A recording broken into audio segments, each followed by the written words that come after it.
Alanka.com.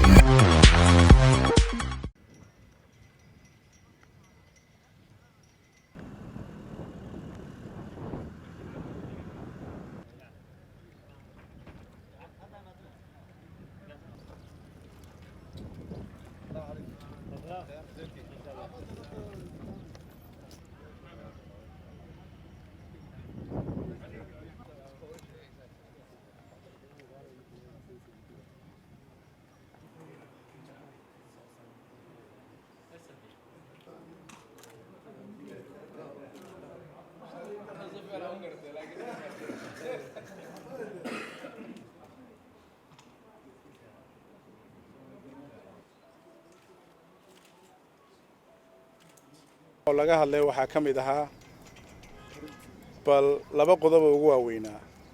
qodob koowaad wuxuu ahaa aragtida 2016 iyo howlahan hor yaala.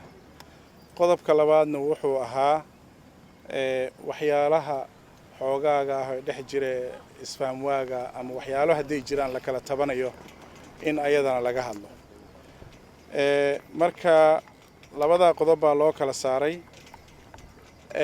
qodobka koowaad maadaama howlo aad u tiro badan ay wadanka Soomaaliya hor yaalaan oo ku saabsan 2016 waxaa la isla gartay howlahaas oo ay ugu horeeyaan maadaama aysan suuragal ahayn saddex qodob ay soo qaadeen shirkii sare ee ka dhacay bishii Agost 29keedii 30keedii lagu go'aamiyay inaysan suuragal ahayn codayn hal qof iyo hal coday inaysan suuragal ahayn in bal talo la isugu laabto.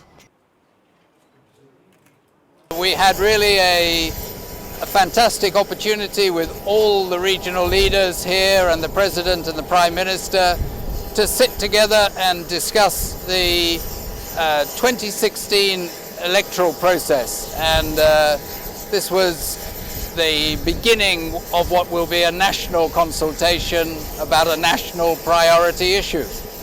So key partners were there, IGAD and the United Nations, and I think it's a good start. And then next weekend they've agreed to launch the national consultation process. So good progress today.